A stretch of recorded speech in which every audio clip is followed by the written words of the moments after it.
భగత్ సింగ్ గారు కొత్తలో రక్షణ పొందిన తర్వాత 1940 ఆ ప్రాంతంలో చెన్నైలో ప్రత్యేక కూడికలకు వెళ్ళినప్పుడు ఇదే మాటను గురించి 3 వారాలు బోధించినాడంటే ఏం బోధించినాడో తెలియదు. కానీ ఈ లోక యాత్రలో మనం కూడా సాగిపోతున్నప్పుడు రకరకాల పోరాటాలు వస్తాయి. యోహాను సువార్త 14వ అధ్యాయం 2వ వచనం కలిసి చదువుదాం. John chapter 14 reading all together verse 2. నా తండ్రి ఇంట అనేక నివాసములు గలవు, లేని ఎడల మీతో వచ్చేవాను. మీకు స్థలము సిద్ధపరచ వెళ్ళుచున్నాను. మీకు స్థలము సిద్ధపరచ వెళ్ళుచున్నాను. యోహాను సువార్త పాత నిబంధనలోని ప్రత్యక్ష గుడారానికి ఒక పోలిక. ప్రత్యక్ష గుడారంలో 3 భాగాలు: వెలుపటి ఆవరణం, పరిశుద్ధ స్థలం, అతి పరిశుద్ధ స్థలం.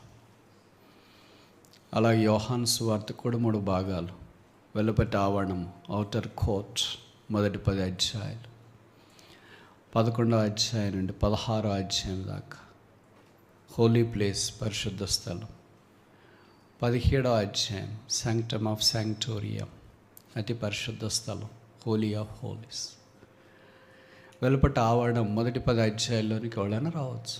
అందరూ నికోదేముని గురించి, సమరయ స్త్రీని గురించి, గుడ్డివాని గురించి, కుంటోని గురించి చదువుతూనే ఉంటాం. కానీ 11వ అధ్యాయం నుండి కొంత కష్టం. పరిశుద్ధ స్థలంలో కొంతమందికి వస్తుంది. అలాగే 17వ అధ్యాయం అతి పరిశుద్ధ స్థలం. ప్రధాన యాజకుడు సంవత్సరానికి ఒకసారి చేత పట్టుకుని వెళ్తాడు. క్రీస్తే మన ప్రధాన యాజకుడు. అందుకే మనందరి కొరకు ఆయన ఈ లోకాన్ని విడిచిపెట్టేళ్ళకు మనకు చేసిన ప్రధాన యాజకత్వ పరిచర్య, ప్రార్థన 17వ అధ్యాయం యోహాను సువార్తలో గ్రంథస్థం చేయబడి. అదే లేకపోయింటే యేసు ప్రభువారు ప్రధాన యాజకత్వ పరిచర్య ఏంటో క్రైస్తవ లోకానికి పరిచయం అయ్యేది కాదు. యేసు ప్రభువారు వెళ్ళక మునుపు ఆయన శిష్యుల యొక్క కలవరాన్ని గుర్తించే వారికి ధైర్యపు మాటలు నూరిపోసాడు. అదే 14వ అధ్యాయంలో మనం చూస్తాం. మీ హృదయంలోని కలవరపడినీడి. యేసు ప్రభుతో పాటు 3.5 సంవత్సరాలు నడిచిన అద్భుతాలు చూసి, ఆశ్చర్యకార్యాలు చూసి, రొట్టెలు, చేపలు, వేల కొద్ది ప్రజలు, సముద్రము, ఇవన్నీ చూసిన వాళ్ళకే కలవరం ఉంటే ఏం చూడరు మన సంగతి ఏంటి? ఎక్కడ చూసినా మనకు కలవరమే ఉంటుంది అనుకో. వాళ్ళకి ఆఖరిలో కలవరం వచ్చింది, మనకి స్టార్టింగ్ నుండి ఎండింగ్ దాకా ఇదే. ప్రభువు అలాంటి వారిని కూడా ఇంకా ధైర్యపరచడానికి 14వ అధ్యాయాన్ని అంతటినీ కేటాయించిన సంగతి సుపరిచితం. ఈ మొదటి 2-3 వచనాల్లో, లేదా మొదటి వచ్చిన 3 వచనాల్లో 5 ప్రాముఖ్యమైన విషయాలు మనకు జ్ఞాపకం చేస్తున్నాడు ప్రభువారు.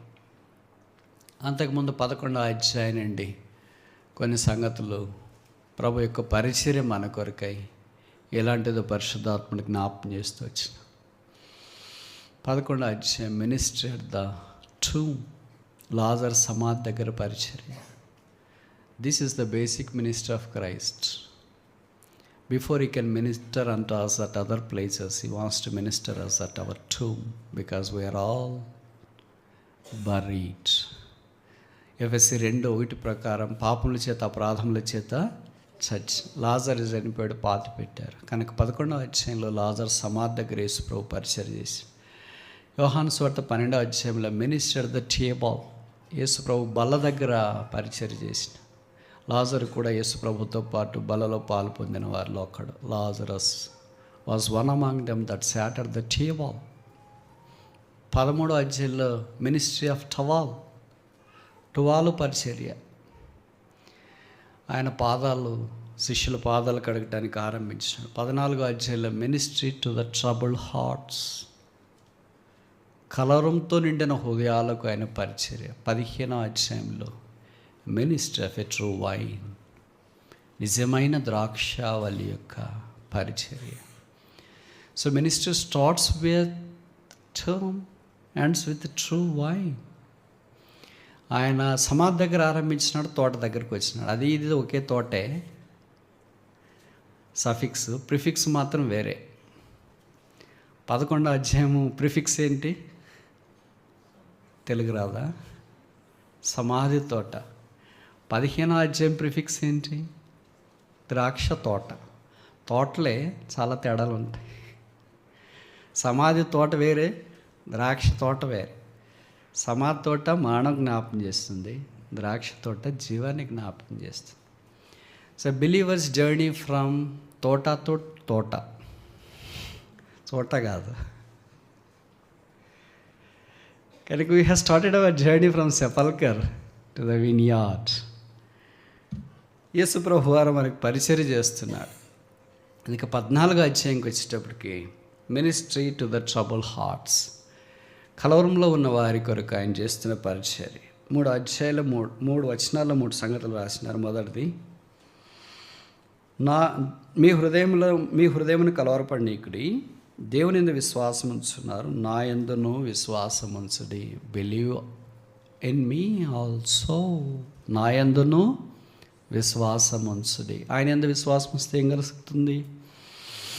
అపొస్తలుల కార్యాలు 16:30 లేదా పై వచనాలు కింద వచనాల్లో చూస్తే, లేదా రోమపత్రిక చూస్తే, యేసు ప్రభు ఎందు విశ్వాసం ఉంచుతారు. ప్రభు అయిన యేసునందు విశ్వాసం ఉంచుము, అప్పుడు మనం సాధారణంగా వాక్యం చెప్పకుండా సువార్త ముగించం. Believe on the Lord Jesus Christ, thou shall be saved and thy household. కనుక ప్రభు ఎందు విశ్వాసం ఉంచడం ద్వారా మొదటిది ఏంటంటే రక్షణ, సాల్వేషన్. రెండవది చూస్తామా?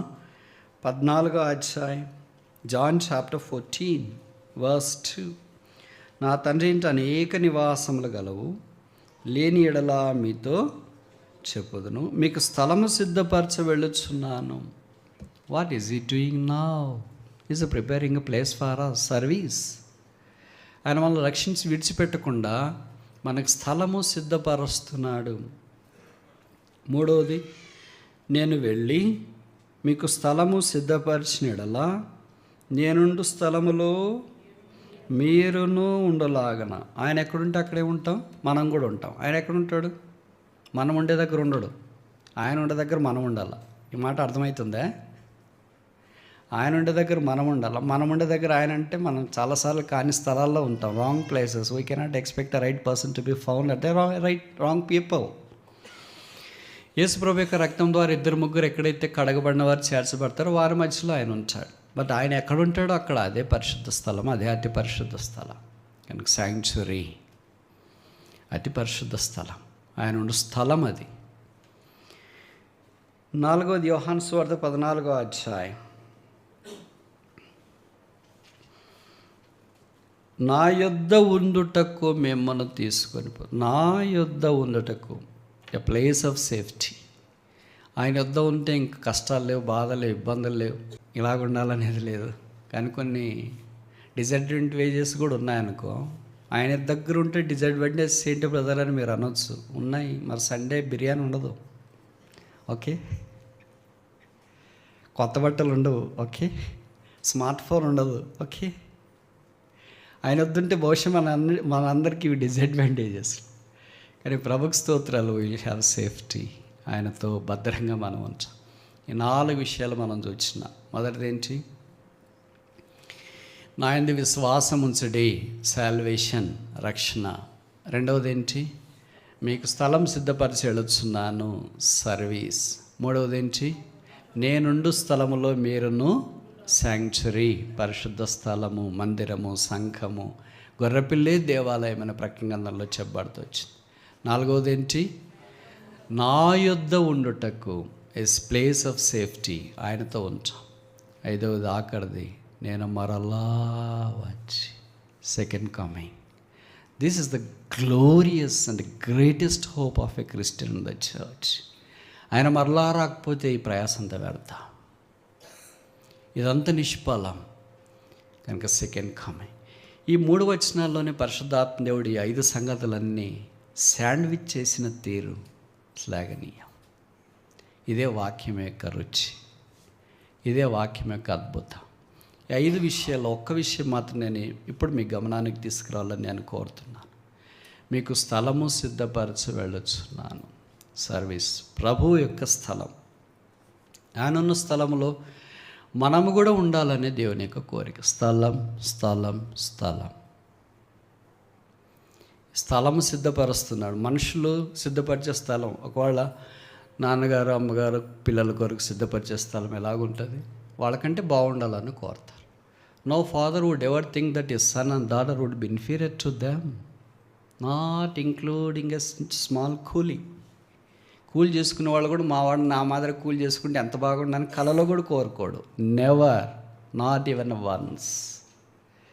తనకంటే ఉన్నతమైన స్థానంలో మన ప్రభు వారికి కూడా యోహాను సువార్తలో చెప్పాడు, will do greater things than what I have done. నేను చేసిన దానికంటే మీరు ఇంకెక్కువ చేస్తారు. కనుక మనం అలాగుండాలని ప్రభు యొక్క ఉద్దేశం. ఇప్పుడు ఆయన భూమి మీద ఉన్న స్థలాల్లో మనము సిద్ధపరచబడి ఆ స్థలాల గుండా వెళ్ళినప్పుడు అప్పుడు ఆయన ఉండే స్థలంలో వెళ్తాం. ఒకేసారి నేరుగా పోం. There is no shortcut for the success. We have to pass through the valley of death, valley of pain, valley of sorrow. ఈ లోయల గుండా అంతా మనం ప్రయాణం చేయాల్సిందే. ఆయన ఉండే స్థలాలు ఏంటి భూమి మీద? ఒక 5 చూపించిన ఇదే సువార్తలోనే, ఇది యోహాను సువార్తలోనే ఆయన ఉన్న స్థలాలు ఏంటో మనం చూస్తాం. ఆయన భూమి మీద ఉన్నప్పుడు ఆయన ఉన్న స్థలాల యొక్క అనుభవం కూడా మనం వెళ్ళినప్పుడు we are not place centered, in fact we are person centered. అంటే స్థలాలు ఎందుకు చూపిస్తున్నామంటే that talks about some purpose. అదొక ఉద్దేశాన్ని జ్ఞాపకం చేస్తుంది, ఒక పాఠాన్ని మనకు తెలియజేస్తుంది. కానీ ఇక్కడ స్థలం అంటే మీరు అక్షరానుసారంగా స్థలం అనేది కాదు. We're not place centered, I repeat, we're person centred.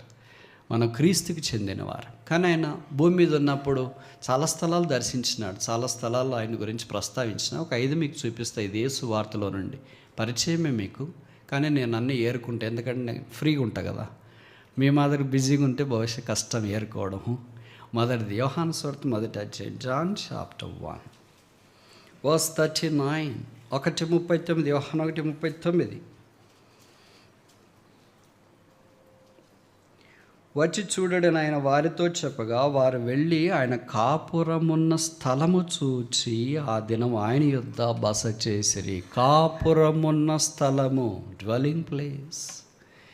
కనుక మొట్టమొదట మనం ఆయన కాపురమున్న స్థలం దగ్గరికి రావాలి.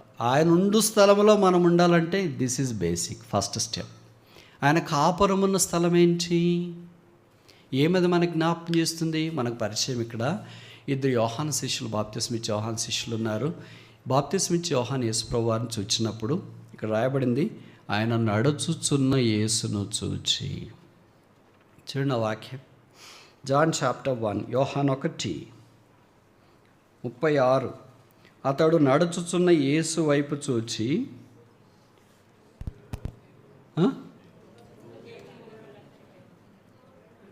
చూడండి, ఇప్పుడు ఎవరన్నా ఒక బ్రదర్ నడుస్తున్నాడు అనుకో, మీ ఇంట్లో కొడుకో తాతగారో బాత్తో ఎవరన్నా, మీరు ఏమని పెడతారు పేరు? ఇలాంటి పేరు పెడతారా? గొర్రెపిల్ల నడుస్తుంది మా ఇంట్లో అంటారా? పోనీ ఏదో ఒక పిల్ల నడుస్తుంది అంటారా? అసలు ఆయన నడకకి ఈ ఎక్స్ప్రెషన్కి ఏమైనా లింక్ ఉందంటారా? లాజికల్గా ఆలోచిస్తే లింక్ లేదు, కానీ స్పిరిచువల్గా ఆలోచిస్తే there is a huge link. ఆయన నడకలో దేవుని గొర్రెపిల్లని చూసినాడు యోహాను. మన నడిక ఎలాగుంటుంది? గొర్రెపిల్ల వలె నడుస్తామా? మేక వలె నడుస్తామా? తోడేల వలె నడుస్తామా? నక్క వలె నడుస్తామా? బహుశా గొర్రెపిల్ల వలె తప్ప ఇంకెలాగైనా నడుస్తాం అనుకుంటా. That was the humble walk of Jesus Christ. యోహాను ఆయన్ను పరిచయం చేసినాడు శిష్యులకు. ఆ 2 శిష్యులు వెళ్ళిపోయి. సాధారణంగా ఇది లోకం చేయదు. మన దగ్గర ఉన్నవాడు మనం వెంట పెట్టుకుని ఉంటాం, కానీ ఇదిగో పలానా ఆయన మాకంటే బాగా వాక్య పరిచయం చేస్తారు, ఆ మందిని చాలా గొప్పది, అక్కడికి వెళ్ళండి ఎవడని చెప్తారా? Will anybody say like that other than John the Baptist? He has that guts to say, to point towards a right person. ఆ 2లో ఒకళ్ళు ఆంధ్రేయుని మనకు తెలుసు. వారు వెళ్ళి యేసు కాపురం ఉన్న చోట ఉన్నారు. కనుక మొదటి విషయం మనకి కాపురమే జ్ఞాపకం చేస్తుంది. వెళ్ళిన తర్వాత కాపురం ఉన్న స్థలం దగ్గర ఉన్న తర్వాత అక్కడ ఉండేసి ఒకరోజు తర్వాత బయటకు వచ్చేసారు కదా. రాయబడింది కదా, ఆ దినమున ఆయన యుద్ధ బస చేసిరి. అప్పుడు పగలు రమారమి 4 గంటలు ఆయన. తర్వాత మనకు తెలిసిన సంగతి ఏంటంటే ఆయనతో నుండి బయటకు వచ్చిన తర్వాత మామూలు మనం ఒక ఇంట్లో నుండి బయటకు వస్తే వేరే వాళ్ళ దగ్గరికి వెళ్ళినప్పుడు ఏం చెప్తాము?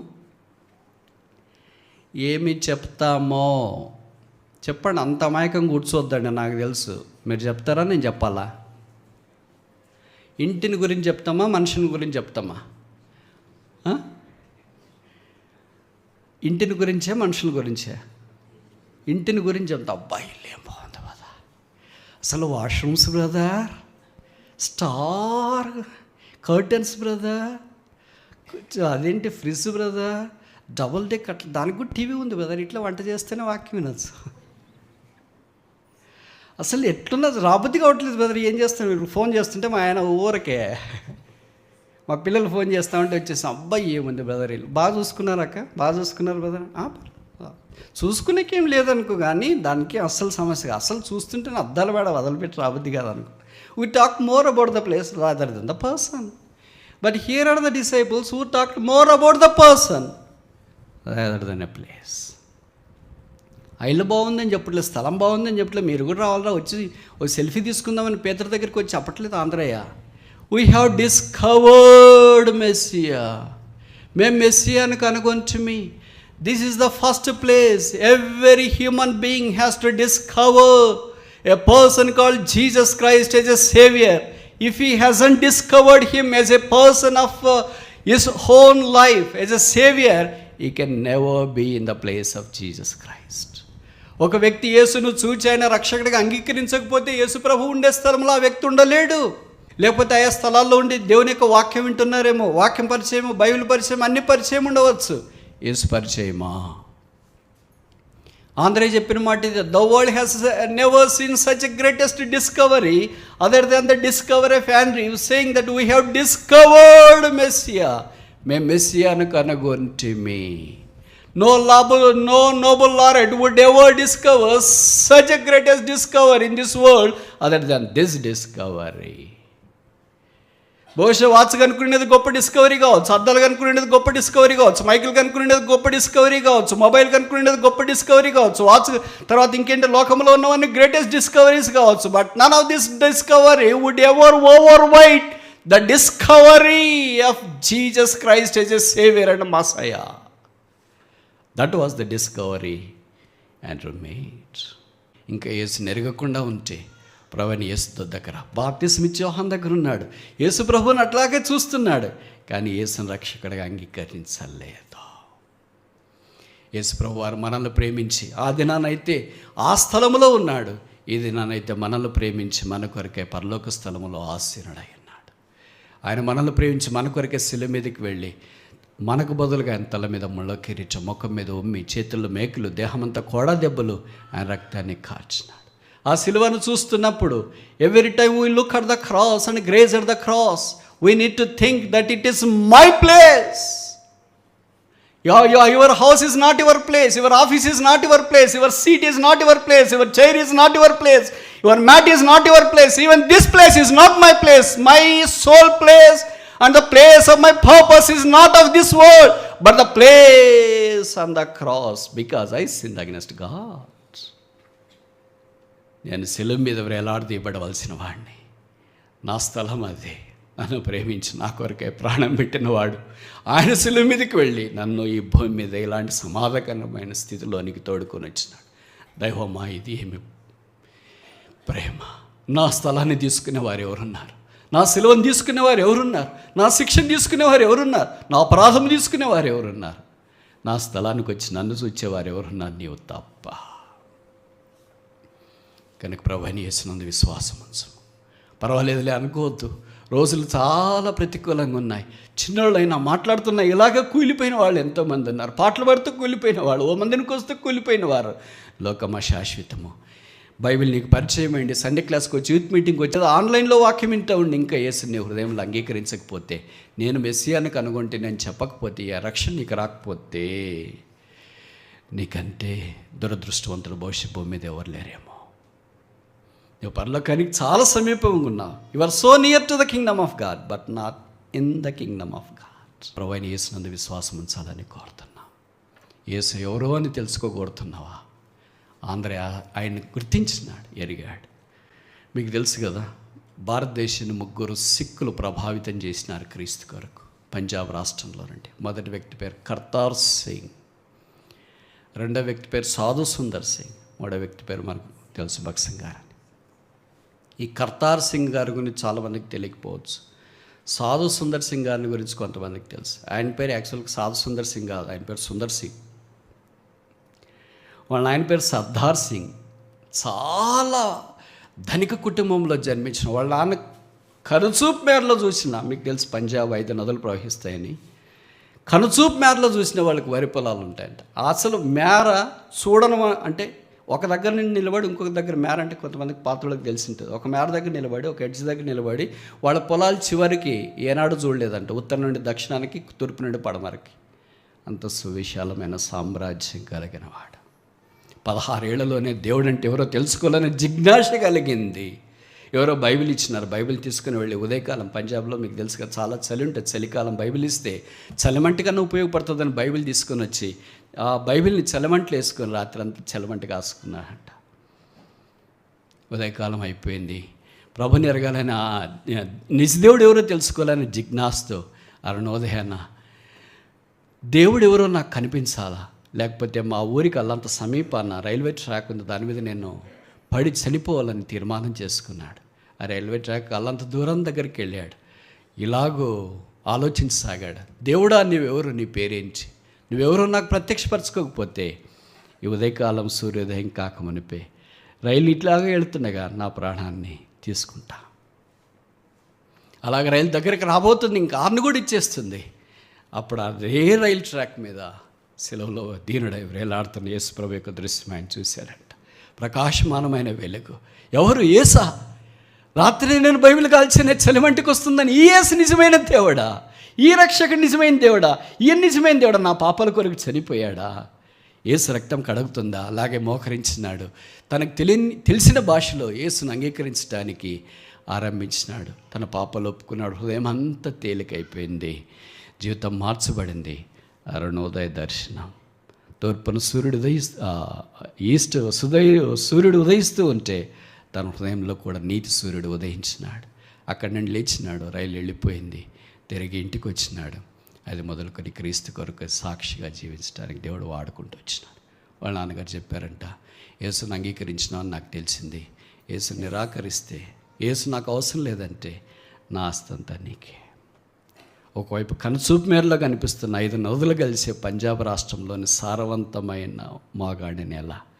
ఒకవైపు దీనుడై సెలవులో వేలాడుచున్న యేసు. What do you want? చూస్. I have discovered messiah. నేను యేసే నాకు కావాలా, అయితే నువ్వు ఇంట్లో నుండి వెళ్ళిపోవాలా. ఇప్పుడు వాళ్ళ నాన్న చెప్పాడంట, మామూలు కొంతమంది చెప్తుంటారు కదా సాక్ష్యాలు, నేను యేసు నమ్ముకున్నందుకు ఇంట్లో నుండి వెళ్ళగొట్టారు, కట్టబట్టలతో వచ్చినానని. వాళ్ళ నాన్న అన్నాడంటే, కట్టబట్టలు కూడా ఇంట్లో వదిలేసి వెళ్ళిపోవాలా. నాకు 5 నిమిషాలు టైం నాన్న. 5 నిమిషాలు టైం తీసుకున్నాడు. అదే వారు పొలాల దగ్గరుంటే దగ్గరికి వెళ్ళాడు. ప్రార్థన చేసినాడు, ప్రభువా, నీవు పరలోకం నుండి నా కొరకు ఈ భూమి మీదకి వచ్చినావు. నీ త్యాగంతో పోలిస్తే నేను ఇంట్లో నుండి బయటికి వెళ్ళదు. అసలు త్యాగమే కాదు. నువ్వు నా కొరకై సెలవులో దరిద్రుడిగా, దిక్కుమాలిన వాడిగా, దిగంబడిగా వేలాడదీయబడ్డావు. నీ దాంతో పోలిస్తే నాది అసలు త్యాగమే కాదు. కనుక నేను ఈ దినం ఇంట్లో నుండి వెళ్ళిపోతున్నా.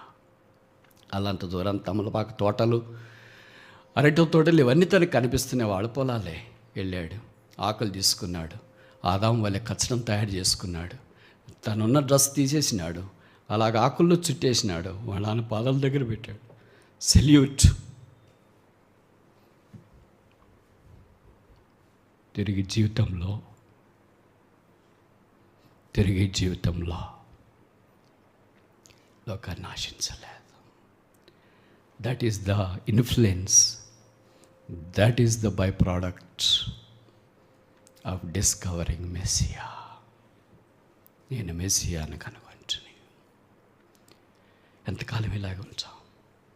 ఎంతకాలం వస్తూ పోతుంటా. ప్రభువైన యేసునందు విశ్వాసం ఉంచు. అప్పుడు నీవును నీ ఇంటి వారిని రక్షణ పొందదురు. నేను మీకు స్థలం సిద్ధపరచా వెళ్ళొచ్చున్నా. 2వ చూస్తామా? యోహాను 18:2. John chapter 18 verse 2. యేసు ఈ మాట చెప్పి తన శిష్యులతో కూడా కెద్రోను వాగు దాటిపోయాను. 2 చోత యేసు తన శిష్యులతో పర్లమార్లు అక్కడికి వెళ్ళుచుండేవాడు కనుక ఆయనను అప్పగించి యూదాకున్న ఆ స్థలము తెలిసింది. ఏ స్థలం? గెత్సేమనే తోట. ప్రార్థన చేసే స్థలము. Place of supplication. ప్రార్థనా స్థలం. క్రైస్తవుడు రక్షణ స్థలం దగ్గరికి వచ్చిన తర్వాత రెండవ స్థలం ప్రార్థనా స్థలం దగ్గరకు. అందుకే అపోస్తలుడైన పౌలు జీవితంలో ఇవన్నీ ఎంత చక్కగా అనిపిస్తున్నాయి. 9వ అధ్యాయం అపోస్తల కార్యాలయంలో చూస్తే మన ప్రభు తాను అపోస్తలుడైన పౌలు తార్సువాడైన సౌలకు ప్రత్యక్షపరుచుకున్నాడు. తర్వాత అననీయకు ప్రభు ఇచ్చిన సందేశములో నీ వెళ్ళము, బిహోల్డ్ ప్రేయత్, ఇదిగో అతడు ప్రార్థన చేయుచున్నాడు. కనుక తార్సువాడైన సౌలు పౌలుగా మార్చబడిన తర్వాత ప్రార్థన చేసేవాడు. యేసు ప్రభువు కూడా ఆయన ఎళ్ళక మునుపు ఆఖరి రోజు చనిపోతాడని తెలిస్తే ప్రార్థన చేసిన. ఇది ఎంత సాధ్యం మనుషునికి? ఈరోజు రాత్రి నేను చనిపోతానని తెలిస్తే నేను ప్రార్థన చేయగలనా? Yes or no? చెప్పరేంటి? ఈరోజు రాత్రి నేను చనిపోతానని తెలిస్తే నేను ప్రార్థన చేయగలనా? మనలో చాలామంది మేము కొన్ని ప్రార్థనలు చేసినాం, జవాబు రాలేదని ప్రార్థన మానేసాం, బైబిల్ చదవడం మానేసాం. ఇది ఆఖరి రోజు అని మనకు ఏం తెలియదు, ఆఖరి రోజు కూడా కాదు. దేవుడు దీర్ఘశాంతుడై మన ఆయుష్ని పెంచుతూ వచ్చినాడు. కానీ యేసు ప్రభువుకి అది భూమి మీద ఆఖరి రోజు. కానీ ఆయన రోజు చేసే పని ఆఖరి రోజు కూడా చేశాడు. మన కొరకై ప్రార్థన చేయటానికి అక్కడికి వెళ్ళాడు. మన సంగతి ఏంటి? ప్రార్థన తక్కువ చేస్తాం, ఎక్కువ మాట్లాడతాం. యేసు ప్రభువారు మనకు నేర్పించే పాఠల్లో ఇదొకటి. అందుకే యేసు ప్రభువారు భూమి మీద ఉన్నప్పుడు 3.5 సంవత్సరాల్లో శిష్యులకు 2 స్థూలమైన పాఠాలు నేర్చుకోమని బోధిస్తూ వచ్చినాడు. దాంట్లో ఒకటి ఏంటంటే యోహాను 15:5, వితౌట్ మేకింగ్ డూ నథింగ్, నాకు వేరుగా ఉన్న మీరు ఏమీ చేయలేరు. అంటే ఆయనతో కలిసి మనం అన్నీ చేయగలమని. ఆయనతో కలిసి ఏంటంటే ప్రార్థన చేయటం.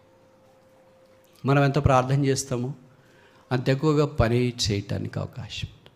ఒక స్టేట్మెంట్ ఉంది కదా, మీకు తెలుసు అనుకుంటా, less prayer less power, more prayer more power. ఇంకోటి నాకు అంటే నా statement, no prayer no power. ఈ 3 స్టేట్మెంట్లో మనకి ఏ స్టేట్మెంట్ వర్తిస్తుంది? లెస్ ప్రేయర్ లెస్ పవరా, మోర్ ప్రేయర్ మోర్ పవరా, నో ప్రేయర్ నో పవరా? మనలో చాలామంది మొదటి స్టేట్మెంట్లో ఉంటాం అనుకుంటా, లెస్ ప్రేయర్ లెస్ పవర్.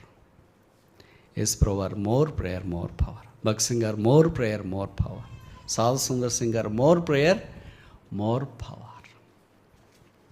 మీలో చాలామందికి ఈ ప్రార్థన అంటే బాగా పరిచయం అనుకుంటా.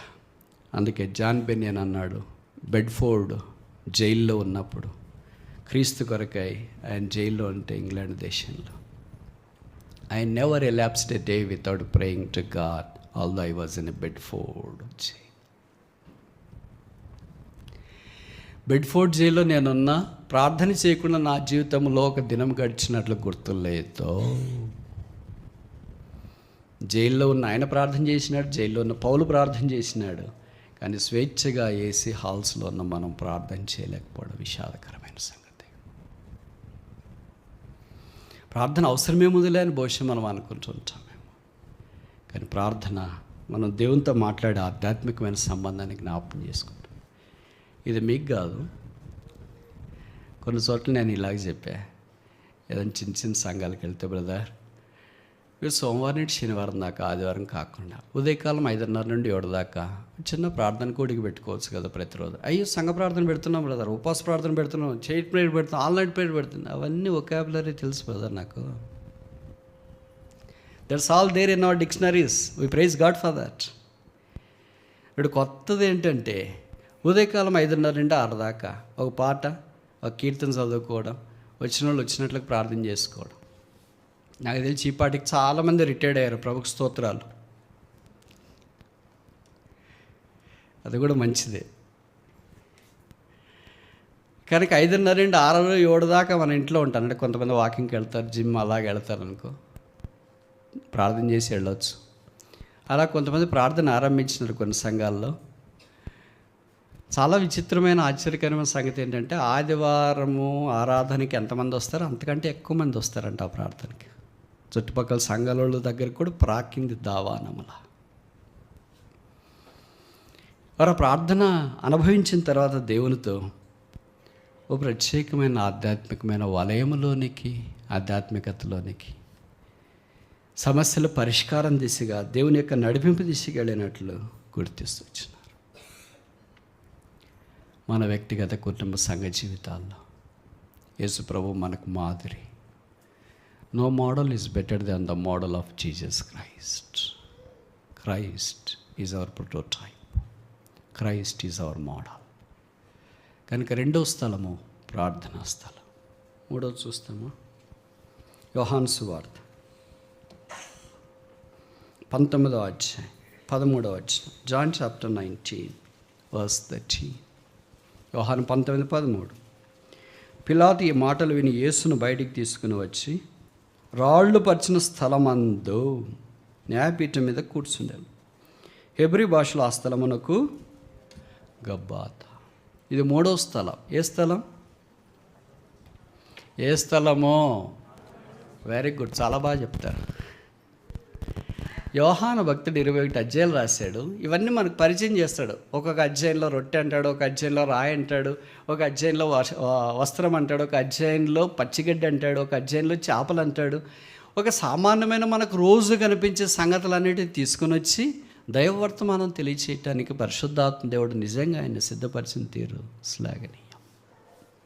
ఇది రాళ్ళు పడిచిన స్థలము గబ్బాతా, న్యాయపీఠం. యేసు ప్రభు వారు అన్యాయంగా తీర్పు నొందినాడు. ఈ టాక్స్ అబౌట్ ఈ సఫరింగ్, శ్రమలను గురించి మాట్లాడుతుంది. కొంతమంది ఇలాగ అనుకుంటాం, శ్రమలన్నీ మాకే వచ్చినాయి బ్రదర్, వాళ్ళంతా బాగున్నారు. మనకు వచ్చినాయని బాధ కాదు, మన పక్కన వాళ్ళు బాగున్నారే అని మనకు బాధ. వాళ్ళకు కూడా ఇలాంటి శ్రమలు వస్తే మనకేమనిపించదు అనుకో. శాడిజం అంటే ఇదే. మనం బాగాలేకపోయినా పర్లేదు, మన పక్కన వాళ్ళు బాగుండకూడదు. మనం వాడుకోకపోయినా పర్లేదు, మన పక్కన వాళ్ళని వాడుకోకూడదు. మనకు శాపం వచ్చినా పర్లేదు, మన పక్కన వాళ్ళకి రాకూడదు అని అనుకుంటామా? మనకు ఆశీర్వాదం రాకపోయినా పర్లేదు, మన పక్కన వాళ్ళకి రాకూడదు. మనకు వీసా రాకపోయినా పర్లేదు, మన పక్కన వాళ్ళకి కూడా రాకూడదు. మనకు ఉద్యోగం రాకపోయినా పర్లేదు, మన పక్కన వాళ్ళకి కూడా రాకూడదు. మేము ఎట్లున్నాం, మన పక్కన వాళ్ళకి కూడా అలాగే ఉండాలని అనుకో. This is not the mind of Christ. ఇది క్రీస్తు మనస్సు కాదు. 6000 సంవత్సరాల మానవ చరిత్రలో మీరు ఎప్పుడైనా విన్నారా? ఒక నేరారోపణ చేయబడిన వ్యక్తికి రాత్రి ఎఫ్ఐఆర్ ఫైల్ చేసి తెల్లవారుజామునలోగే ఆయనకు శిక్ష విధించడం. రాత్రి 9 గంటల ప్రాంతంలో ఫైల్ చేసింటారు ఎఫ్ఐఆర్. ఎందుకంటే ప్రార్థన చేసే స్థలానికి వచ్చినప్పుడే వాళ్ళన్నీ డ్యూటీలు ఏమైనా పట్టుకొని దీపాలు పట్టుకొని వచ్చినారు. ఇజ్రాయెల్ దేశంలో యూజువల్గా లేటుగా పొద్దుగొంగుతుంది. బహుశా 7-8 అయిండొచ్చు. అప్పుడు చీకటి పడి ఉంటుంది. అప్పుడు యేసుప్రభుని తీసుకున్నారు. 9 గంటల ఆ ప్రాంతంలో వాళ్ళు తీసుకున్నారు అనుకోండి, అప్పగించినాడు యూదా. అక్కడి నుండి ఉదయం 6 గంటలకు వచ్చేటప్పటికి యేసుప్రభుని సిలువ వేయడానికి అప్పగించేశాడు పిలాతు. నైట్ కోర్ట్ ఒక్కడే, సింగిల్ జడ్జ్. ఎప్పుడన్నా మీరు విన్నారా? సింగిల్ జడ్జి నైట్ కోర్టు పెట్టి ఎఫ్ఐఆర్ ఫైల్ చేసేసి తిరిగి డిస్క్రిప్షన్ కూడా, అంటే జడ్జిమెంట్ కూడా ఒకే రాత్రే పాస్ చేసినాడని. ఏ చరిత్రలోనైనా, ఏ కోర్టులోనైనా, ఎక్కడైనా not even one incident is recorded in the whole history, legal history, judicial system. It's only one place here. సాధారణంగా ఎవరైనా పొరపాటు చేసినారు అనుకో, లేదా నేరం చేసినాడు అనుకో, ఆయన వైపు వాదించడానికి ఒక లాయర్ని పెట్టుకుంటారు. ఆయనకు కూడా నోటీస్ పంపిస్తారు, ఎందుకు నీకు శిక్ష వేయకూడదు, లేకపోతే నీ తరపున లాయర్ ఏంటి, నీ వర్షన్ ఏంటి, నీ వర్డిక్ట్ ఏంటి, నీ కూడా చెప్పుకోవాలని. మరి యేసుప్రభుకి లాయర్ పెట్టుకోవటానికి కదా. మరి రాత్రి చేయాల్సిన అవసరం ఏమొచ్చింది? పగులు చేయొచ్చు కదా. రాత్రి కోర్టు ఓపెన్, రాత్రి ఏదైనా పని చేస్తున్నారంటే అర్థం ఏంటి? ఎంతో ఎమర్జెన్సీ అయి ఉండాలి. ఇంకా పగలు ఏదో ఒకటి జరిగిపోతుంది అంటేనే కదా రాత్రి చేయాల్సింది. ఏం జరుగుతుంది పగలు? ఏం జరగదు కదా. ఆ పసక కాకపోతే ఇంకొక పసక వస్తుంది, ఆ రోజు కాకపోతే ఇంకో రోజు వస్తుంది, అది కాకపోతే ఇంకొక రోజు వస్తుంది. అందుకే పేతురు రాస్తూ వచ్చి అన్యాయపు తీర్పు పొందిన యేసు. మనం చాలాసార్లు అనుకుంటాం, ఇదేమన్యాయం బ్రదర్, ఇదేమన్యాయం బ్రదర్, ఇదేమన్యాయం బ్రదర్, ఇదేమన్యాయం. This is the path of cross, సిలువ మార్గం. ఆ సిలువ మార్గం కూడా మనం వెళుతున్నప్పుడు అన్యాయమే జరుగుతుంది. అరే కొంతన న్యాయం చేయాలి కదా, బిలీవర్సే కదా బ్రదర్, వాళ్ళు బిలీవర్సే, మరి న్యాయం చేయలేకపోయారు. పిల్లలు చాలా మంచిడే, ఆయనకు మంచి ఆత్మీయమైన భార్య కూడా ఉంది. ఆమెకు కూడా రాత్రి నిద్రపట్టలేదు. ఏదో నిద్రపడినట్టు పడితే కల వస్తే దాంట్లో నీతిమంతుని జోలికి పోవద్దని చీటి రాసి పంపించింది. ఒక భార్య భర్తకు జడ్జిమెంట్ సీట్లో ఉన్నప్పుడు ఒక లెటర్ పంపించింది. ఏ చరిత్రలోనైనా మీరు విన్నారా? చిన్న కోర్టు, సింగిల్ కోర్టు మొదలుకొని, అంటే సింగిల్ జడ్జి కోర్టు మొదలుకొని సుప్రీం కోర్టు దాకా, have you ever heard a wife sending a message to they husband who is seated on the throne? Judgment throne. Not even once. You will not hear that. అది తీసుకొని వచ్చిన వాడు కూడా అయిపోయిన తర్వాత ఇస్తాను లేని సాయంకాలం వీలే, లేకపోతే ఉదయం ఇస్తాను లే ఉదయం వీలే అని కూడా చాలా ధైర్యం ఉండాలి. ఎందుకంటే జడ్జిమెంట్ జరిగేటప్పుడు, తర్వాత వాదోపవాదాలు జరిగేటప్పుడు ఎవరు ధైర్యం చేసి ఆయన దగ్గరికి పోలేరు. అది తీసుకొని వచ్చినాడు, వెళ్ళి ఆయనకి ఇచ్చినాడు. ఆయన చదువుకున్నాడు కూడా, దాన్ని చదువుకున్నాడు, నీళ్లు తెప్పించినాడు, కడుక్కున్నాడు, తాను శుభ్రం చేసుకున్నాడు. నాదేం పొరపాటు లేదన్నట్లుగా అన్యాయపు తీర్పుకు ప్రభు వారిని అప్పగించిన. ఇవన్నీ ఒకవైపు భౌతికంగా, ఆత్మీయంగా లేఖనం నెరవేర్చబడినట్లు మనిషి కుమారుడు మన కొరకై శిలువ మీద వెళ్ళట కొరకై దేవుడు తన ప్రణాళికని సిద్ధం చేసినాడు. ఈ లోక యాత్రలో మనం కూడా సాగిపోతున్నప్పుడు రకరకాల పోరాటాలు వస్తాయి. నేను ఇందాక ఉదయకాలం చెప్పాను కదా, 2 తోటలోని ఇప్పుడు కూడా 2 గుడలు ఉన్నాయి. ఈ గుడలకు మధ్యలోనే మన ప్రయాణం. ఈ 2 స్థలాలకే మన ప్రయాణం. ఒకటి తల్లి గర్భగుడి, ఇంకొకటి సమాధి గర్భగుడి. A travel of a believer is from తల్లి గర్భగుడి నుండి సమాధి గర్భగుడి దగ్గరికి. విచిత్రం ఏంటంటే ఈ 2 స్థలాల్లోనే మనిషికి బాధ లేదు, వేదన లేదు, కన్నీరు లేదు, దుఃఖం లేదు. తల్లి గర్భగుడిలో ఉన్నంత దాకా తల్లే పోషించింది. ఆమె రక్తం, ఆమె పాలు, ఆమె భద్రత, ఆమె కాపుదల, ఆమెదే సమస్తము. దేవుని ఆశ్చర్యకార్యాలు ఎంత! ఆ ఉమ్ము నీరుతోనే 9 నెలల మాంసపు ముద్దనంతటిని దేవుడు సిద్ధపరుస్తున్నాడు. బయటకు వచ్చిన తర్వాత ఆ నీళ్ళు నిరుపయోగం. ఆ మాంసపు ముద్దకు కళ్ళ తెరిసిన వెంటనే శ్రమల్లోకానికి ప్రవేశిస్తున్నాడు. ఆ శ్రమల్లోకం అప్పుడు ఆరంభం అవుతుంది. చివరికి సమాధి గుడికి వెళ్ళేదాకా అలాగే ఉంటుంది. ఎప్పుడైతే సమాధి గుడిలో వెల్లెలకలో పడుకొని కళ్ళు మూసుకొని కాళ్ళు చేతులు అన్నీ దగ్గరికి పెట్టుకున్నాడు, సమాప్తం. అప్పటిదాకా ఈ కష్టాలు, బాధలు, వేదన, కొనుగోలు, అవమానాలు ఇవన్నీ జరుగుతూనే ఉన్నాయి. Christian life is not a life that has no suffering. Who said that? యేసు ప్రభువే చెప్పాడు 16వ అధ్యాయంలో, "Ye shall have tribulation in the world, but be of good cheer, I have overcome the world." లోకంలో మీకు శ్రమ కలుగును, అయినను ధైర్యం తెచ్చుకున్నాడు, నేను లోకాన్ని జయించున్నాను. ఆయన వెళ్ళిన మార్గం కంటే శ్రేష్టమైన మార్గం మనము కావాలని కోరుకోవడం అంత మంచిది కాదేమో. అనేకసార్లు మన ప్రార్థనలకు ఇలాంటి జవాబులు వస్తుంటాయి. మొదటిది అంటే this is a statement which has exemptions on the statement. This is not 100% statement as well. For that matter, no statement is 100% except the word of God. Mother statement, if God gives answers for our prayer immediately, it's a good thing. Rendo statement, if God gives an answer for our prayers after some time, it's a better thing. Statement number 3, if God gives answer for our prayers in His time, it's the best thing. ప్రభు ప్రార్థన చేసిన వెంటనే జవాబిస్తే మంచిది, ప్రార్థన చేసిన కొంత సమయానికి జవాబిస్తే పర్వాలేదు. 3, ప్రార్థన చేసిన తర్వాత ఎప్పుడో ఆయన సమయంలో జవాబిస్తే శ్రేష్టం. ఈ 3 మనకి ఏది కావాలో? మొదటి గుడ్, బెటర్, బెస్ట్. మీకు అలాగ అనిపిస్తే ప్రభుకు స్తోత్రాలు. నా అలాంటి వాడికి ఏమనిపిస్తుంది? ఆ బెటర్ వద్దు, ఆ బెస్ట్ వద్దు, ప్రార్థన చేసిన వెంటనే జవాబిస్తే చాలా, I'm happy with good thing, good food, good. అందుకనే మిమ్మల్ని ఎవరైనా ఎక్కడైనా అడిగినారు ఇక్కడ పాశ్చాత్య దేశాల్లో, మన దగ్గర అయితే అవ్వారియో అంటే ఐఎమ్ ఫైన్ అంటాం. అమెరికాలో అలాగని అవ్వారియో అంటే I'm good. Never anybody says I haven't heard saying that I'm best. I don't know whether that usage is allowed or not. I am not sure because I do not belong to any English literature. But ఎవరినైనా అడిగితే how are you అంటే I'm good. But nobody says I am best. ఏదైనా అనారోగ్యంతో బాధపడుతూ అట్లా ఇట్లా కొద్ది కోలుకున్న వాళ్ళు, how are you brother? I am now better brother. So from good to better they have come. But best. God gives everything best for all of us. అందుకని ఈ తీర్పు పద్ధతులన్నింటిలో కూడా ప్రభు మనకు సహాయం చేయాలని కోరుతున్నాడు. Suffering is no exemption for a true believer. యేసుప్రభు యొక్క శ్రమలో నేనుండు స్థలంలో మిమ్మల్ని తీసుకుని వెళ్ళటానికి మరలా వస్తా, మీకు స్థలం సిద్ధపరుస్తా. ఇప్పుడు దాకా ఎన్ని స్థలాలు చూసాం? 3.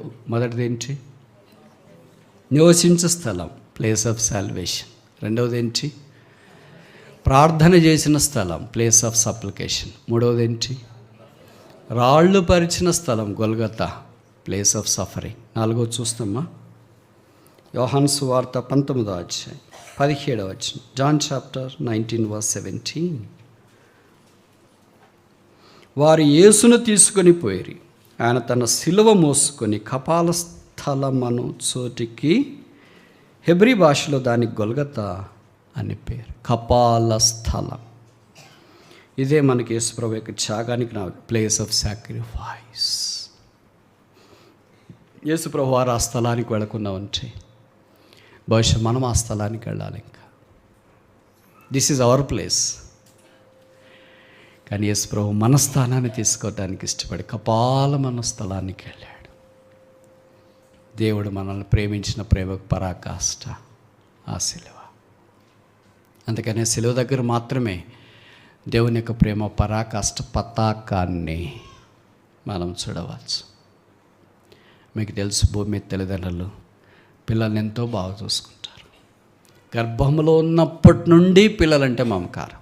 నేను ఈ మధ్యలో స్టేట్స్కి వెళ్ళా.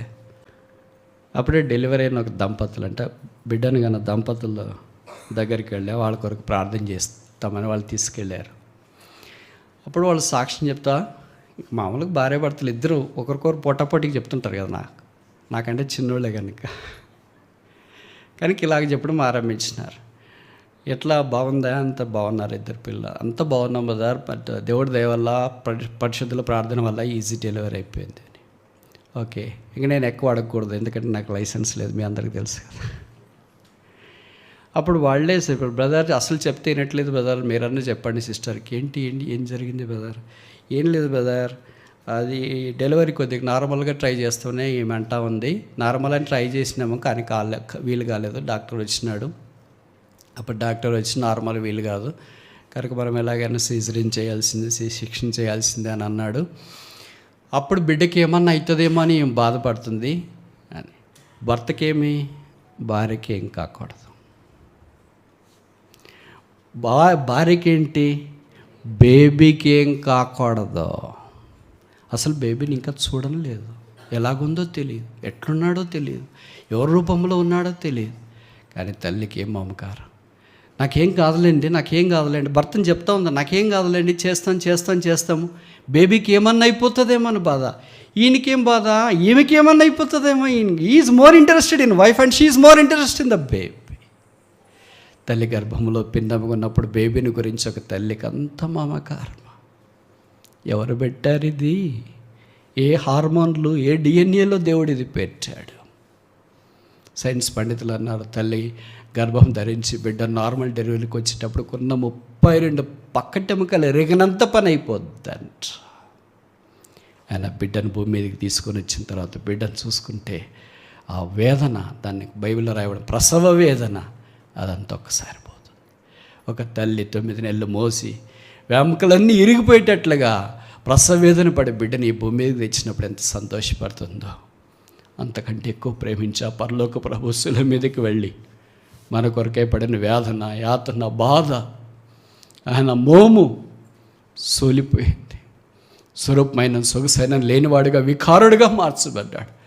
తల మీద ముళ్ళ కిరీటం ఎవరికి, ముఖం మీద ఉమ్మి ఎవరికి, హేతు లేని గాయాలు ఎవరికి, కొరడా దెబ్బలు ఎవరికి, ప్రక్కలో బల్లెపోటు ఎవరికి, దూషణ ఎవరికి, అవమానం ఎవరికి, నిందెవరికి, రక్త ప్రవాహం ఎవరి కొరకు, భూమికి ఆకాశానికి మధ్యలో వేలాడుతూ పడ్డాడు. సాధారణంగా ఎవరైనా కొడుకును కొడుతూ ఉంటే తల్లి చూస్తుండలేదు. ఏమంటుంది, నా కొడుకుని ఎందుకు కొడతారు అంటారు. నా కొడుకును కొట్టే బదులు నన్ను కొట్టండి అంటారు. అన్నను కొడతా ఉంటే తమ్ముడు ఊరికే ఉండలేరు. ఎంత తమ్ముడికి పడకపోయినా సరే అన్నను అలాగొచ్చి పట్టుకోవాలని అనుకుంటాడు, లేదా కొట్టేవాడిని నన్ను పట్టుకోవాలనుకుంటాడు. తండ్రి కుమారుని కొడుతుంటే తండ్రి ఓర్చుకోలేడు. చేతగానోడు సహా, హ్యాండిక్యాప్డ్ సహా ఓర్చుకోలేడు. ఎలాగైనా కాపాడాలని కోరుతాడు. అయితే యేసును శిలువ మీద నలగొట్టుతుండగా బైబిల్లో రాయబడింది 53:10, అతనిని నలుగుగొట్టుట యెహోవాకు ఇష్టమాయెను. భూమి మీద ఉన్న మరియమ్మ యేసుప్రభుని అలాగ సిలువలో కొడుతుండగా, నా కుమారుని కొట్టొద్దు అని కుమారుని కొట్టకుండా ఆపలేదు. తన సహోదరులు సహోదరీలు అందరూ అక్కడే ఉన్నారు. బహుశా దూరంగా పారిపోయారేమో మనకు తెలియదు. వారు కూడా సిలువలో వేలాడదీయబడి యేసును చూచి, నాకు మా అన్నని ఎవరు కొడతారో వాళ్ళు ఉండరు ఇక్కడ, మా అన్న మీద ఎవరు ఉమ్మేస్తారో వాళ్ళు ఇక్కడ ఉండరు, మా అన్న అంటే ఏమనుకున్నారు అని గుండెలో ఇలా బాదుకొని అలాగ రాలేదు. యేసు ఒక్కడే సిలువలో వేలాడదీయబడి రక్తం కార్చి చనిపోయి సమాధి చేయబడి తిరిగి 3వ దినాన్ని లేచి పరలోక స్థలంలో మహామోహన్ యొక్క కుడిపార్శ్వమున ఆసీనుడై ఉన్నాడు. ఏ ప్లేస్ ఆఫ్ సాక్రిఫైస్, త్యాగం. మన సంగతి ఏంటి? మనం ప్రభు కొరకు ఏదైనా త్యాగం చేసినట్లు గుర్తుందా? మనం చేసేవన్నీ చాలాసార్లు త్యాగాలు అనుకుంటాం. సమయం త్యాగం, కన్నీరు త్యాగం, ప్రయాస త్యాగం, టాలెంట్స్ త్యాగం. ప్రభు యొక్క త్యాగంతో పోల్చుకుంటే ఇవన్నీ అసలు పోల్చుకోవటానికి కూడా యొక్క కాదు. మీకు స్థలము సిద్ధపరచ వెళ్ళొచ్చున్నాను. 5వ దాకా చూసి ముగిస్తామా? యోహాను సువార్త 5వ అధ్యాయం, జాన్ చాప్టర్ 20. యోహాను సువార్త 20వ అధ్యాయం 12వ వచనం. John chapter 20 verse 12. యోహాను 20:12. అయితే 11 కూడా చదువుతా. అయితే మరియ సమాధి బయట నిలిచి ఏడ్చుండెను. ఆమె ఏడ్చు సమాధిలో వంగి చూడగా తెల్లని వస్త్రం ధరించిన 2 దేవదూతలు యేసు దేహం ఉంచబడిన స్థలం. ఏ స్థలం? మన కీవర్డ్ మర్చిపోద్దండి. కీవర్డ్ ఏంటి? స్థలం. మొదటిది ఏంటి? నివాస స్థలం. రెండవది ఏంటి? ప్రార్థనా స్థలం. మూడవది ఏంటి? రాళ్ళు పరిచిన స్థలం, తీర్పు తీర్చబడిన స్థలం. 4వది ఏంటి? సిలువ వేయబడిన స్థలం. 5వది ఏంటి? యేసు దేహము చనిపోయిన తర్వాత దేహాన్ని ఏమంటావు? తెలుగు రాదు కదా? వెరీ గుడ్, చాలా బాగా చెప్పారు. మృతదేహము. దాన్ని ఎక్కడ ఉంచుతారు? మార్చురీలో పెడతారు. మీరు గమనించినారో లేదు, ఈ పదాలు వాడలేదు ఇక్కడ పరిశుద్ధాత్ముడు. యేసు దేహం, యేసు దేహం, యేసు దేహం, యేసు మృతదేహం అని రాయాలి కదా. మృతదేహం అని రాయలేదేంటి? అంటే దేవుని యొక్క దృష్టిలో is no more dead, is alive. సమాధిలో 3 రోజులు పెట్టిన తర్వాత నిజంగా శవాన్ని 3 రోజులు పెడితే ఏమైంది? మరి కుళ్ళిపోవాలి కదా. ఆయన శవం కుళ్ళిపోలేదు, వాక్యంలో రాయబడుతూ వచ్చింది. యేసు దేహము ఏంటి? యేసు దేహము ఇదే దేవుని యొక్క సంఘం, ఆయన శరీరము అని పౌలు వాడుతూ వచ్చినాడు 1 కొరింథీ 11వ అధ్యాయంలో. Is body, is blood. ఇక్కడ కూడా వాడబడింది ఈజ్ బాడీ. ఆయన యేసు దేహము. యేసు దేహం క్లెయిమ్ చేయడానికి ఎవరు రాలేదు, కుటుంబ సభ్యులు రాలేదు, ఇరుగు పొరుగు వారు రాలేదు. ఏమైపోయారు వాళ్ళంతా? సాధారణంగా ఎవరైనా ఎప్పుడైనా చనిపోయిన తర్వాత బతికున్నప్పుడంతా వాళ్ళ మీద మన కక్ష ఉన్న, ద్వేషం ఉన్న, కోపం ఉన్న, ఆస్తి తగాదులు ఉన్న, అవి అన్ని రకరకాలుగా ఉన్నా చనిపోయినప్పుడన్నా ఏం చేస్తామంటే దగ్గరకు వచ్చి వారికి డీసెంట్ బరియలు చేయాలని మనం అనుకుంటాం. చివరిగా వాళ్ళ సమాధిలోంచి 3 దోషులు మన్నేసిపోతే దేవుడి ద్వారా వాళ్ళు మనం పొందిన మేలులకు ఇంతటితో అనుకుంటాం. ఏమయ్యారు మరి? వాళ్ళంతా రాలేదు. 12 మంది శిష్యులు ఎవరు రాలేదేంటి? పోనీ 11 మంది ఉన్నారు కదా, వాళ్ళు రాలేదేంటి? బ్రదర్స్ రాలేదేంటి? సిస్టర్స్ రాలేదేంటి? ఒకవేళ సిస్టర్స్కి పెళ్ళేంటి, వాళ్ళు బ్రదర్స్ ఇన్లా, వాళ్ళు రాలేదేంటి? ఈ చేపలు రొట్టెలు తినే వాళ్ళంతా ఎక్కడికి వెళ్ళారు? దయ్యాలు పోగొట్టుకున్న వాళ్ళంతా ఎక్కడికి వెళ్ళారు? కుష్ఠరోగులంతా ఎక్కడికి వెళ్ళారు? 38 ఏళ్ల నుండి రోగంతో బాధపడుతూ అక్కడ ఉన్నాడు, ఎక్కడికి వెళ్ళాడు? 7 క్షణాల్లో తెలిసిపోతుంది కదా ఇన్ఫర్మేషన్, పలానా వాళ్ళు చనిపోయారంట అని. అలాంటప్పుడు ఒకవేళ పెళ్ళికైనా కొంతమంది మానేస్తారేమో, వేరే కార్యక్రమాలకైనా కొంతమంది మానేస్తారేమో, కానీ చావు భూస్థాపనకి సాధారణంగా వేరే వాళ్ళు మానేరు. పెళ్ళికి తక్కువ వచ్చేవాళ్ళు కానీ చావుకి పిచ్చిగా వచ్చేవాళ్ళు మనుషులు. అంతదాకా ఎన్నాడు కలవని వాళ్ళు ఆ భూస్థాపన కార్యక్రమంలో కలిసేవాళ్ళు. యేసుప్రభు భూస్థాపన చేయటానికి, డీసెంట్ బరియలు చేయటానికి ఒక్కడే తెగించినాడు. యేసు దేహం దగ్గర ఏం కావాలంటే తెంపు కావాలా, వట్టి చోటమోటా ఆయారాం గాయారాం బ్రదర్స్ సిస్టర్స్ కాదు ప్రభుకు కావాల్సింది. యేసు దేహము సంఘానికి సాదృశ్యం, యేసు శిరస్సు ఆయన శిరసత్వానికి సాదృశ్యం. His body talks about the local church, glorious church. ఈ యేసు దేహము, వీళ్ళు స్థానిక సంఘము నాకిమ్మండి. నేను అంటే అర్థం ఏంటంటే, I will take care of that body, I will arrange a decent burial for that body.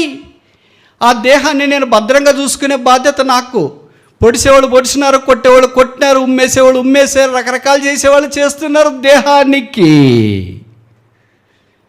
ఇప్పుడు ముగించక మన ప్రశ్న ఏంటంటే, దేహానికి బట్ట చుట్టి పరిమళ తైలములన్నీ శుభ్రం చేసి డీసెంట్ బరియలు చేసి అరిమతయి యోసేపు గుంపులో మనమున్నామా?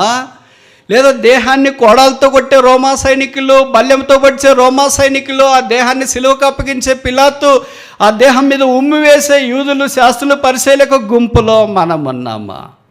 The body of Jesus Christ divides the whole human race into 2 parts. One part is playing with the body of Jesus Christ, other part is preparing the body for a decent burial. ఇప్పుడు decent burial అంటే ఏంటంటే, స్థానిక సంఘాన్ని ప్రభు యొక్క రాకడు కొరకు సిద్ధపరిచే గుంపైన అరిమతయి యోసేపు దాంట్లో ఉండాలంటే తెంపు ఉండాలా. ఈ కోడ కొట్టడానికి ఏం తెంపు అవసరం లేదు, ఉమ్మేయటానికి ఏం తెంపు అవసరం లేదు, బల్యంతో పడవటానికి ఏం తెంపు అవసరం లేదు, సిలువేడి సిలువేడి సిలువేడి అని అడగటానికి ఏం తెంపు అవసరం లేదు. దేనికి తెంపు కావాలా? ఇది నా దైవ సంఘాన్ని చూడటానికి తెంపు కావాలా? సంఘాన్ని పట్టించుకోవడానికి తెంపు కావాలా? సంఘ విషయమే బాధ్యత వహించడానికి తెంపు కావాలా? ఇవందరిలో 10 మంది శిష్యులు 11 మంది శిష్యులకు తెంపు కనిపించలేదు.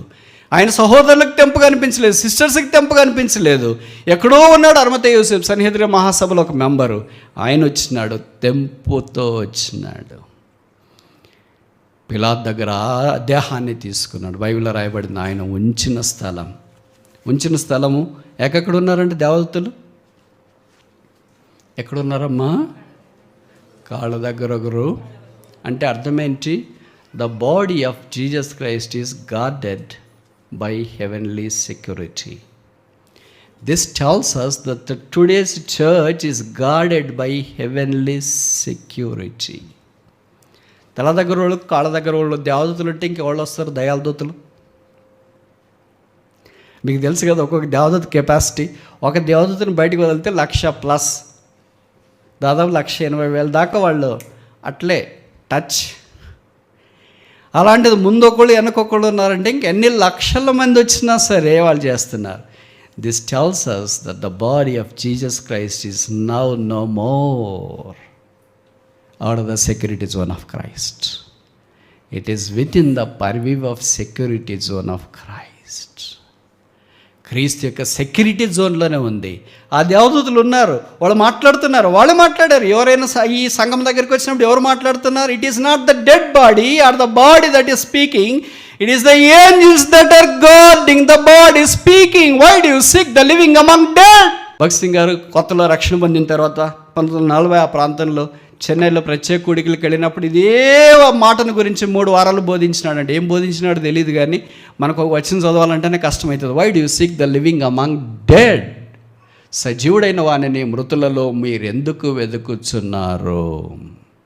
ఇక దేవదూతలు చెప్పారు, is not here, is risen. ఆయన కళ్ళేడు లేచున్నాడు. ప్రభుకు స్తోత్రాలు. ఆయన ఖాళీ సమాధి ఏం జ్ఞాపం చేస్తుందంటే, ఓ దినాన్ని యేసుప్రభువుని విశ్వాసం ఉంచిన వారు, సమాధిలో ఉంచబడిన వారు లేపబడతారు. శుభప్రదమైన నిరీక్షణ అది. ఒకవేళ ప్రభు రాకడ ఆలస్యమైతే, మనం సమాధుల్లో ఉంచబడితే, ప్రభు వచ్చినప్పుడు మనం కూడా సమాధుల్లో నుండి లేపబడతాం. All our tombs sepulchres will be unlocked, they will be empty. ఖాళీ చేయబడితే మనం లేపబడతాం. మనం ప్రభుతో పాటు ఉండటానికి సదాకాలం ఆయనతో వెళ్ళిపోతున్నాం. అంతదాకా దేవుని దూతలు మనతో కాపలా ఉన్నారు. ఇప్పుడు ప్రభువారు ఏం చెప్తున్నారంటే, నేను స్థలం సిద్ధపరచడానికి వెళ్ళాను కనుక మీరు ఈ 5 స్థలాల్లో గుండా వస్తే, now you are qualified, okay, come to the place which I have prepared for you. ఈ 5 స్థలాలకు మనం రాకపోతే ఆయన సిద్ధపరిచే స్థలానికి ఎలాగ వెళ్తాం?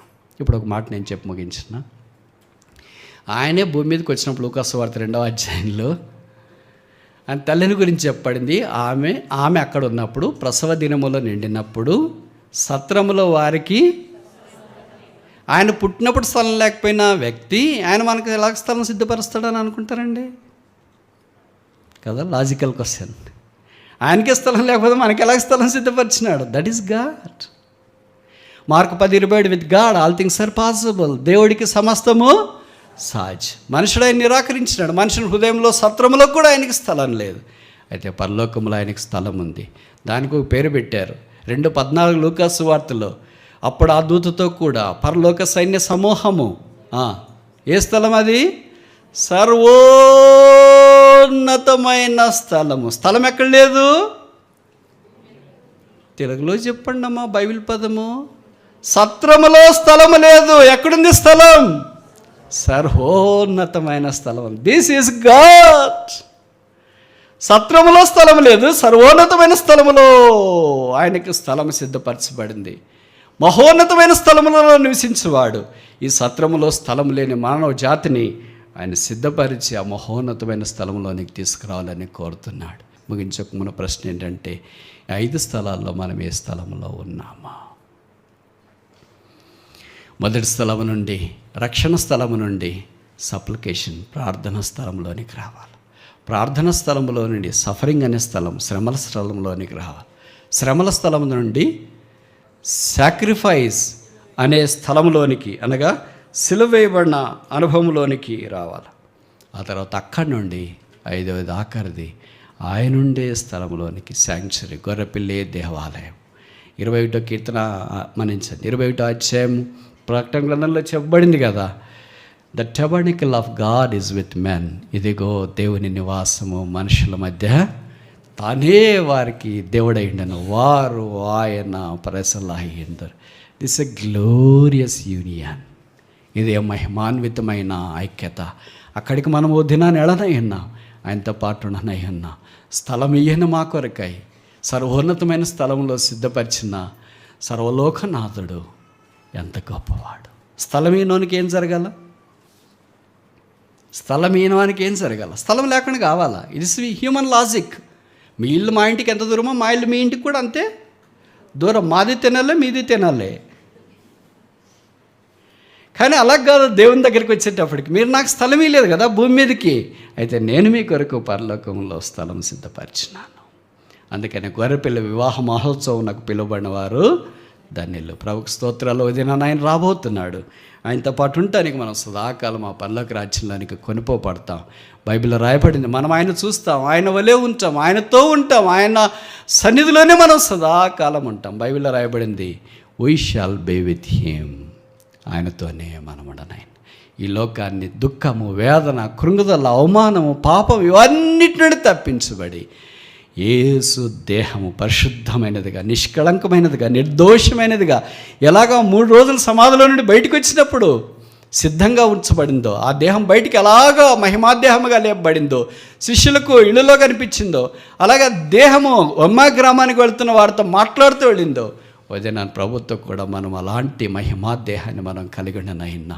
ఈ రోగాలు, బాధలు, షుగరు, డయాబెటిక్, తర్వాత ఇంకేంటి రకరకాలు, ఇవన్నిటిని మనం దినాన్ని విడిచిపెడతాం. We shall be decked with glorious bodies. మహిమా దేహాలతో మనం అలంకరించబడతాం. కాగా మనం ఆయనతో పాటు సదాకాలం ఉంటాం.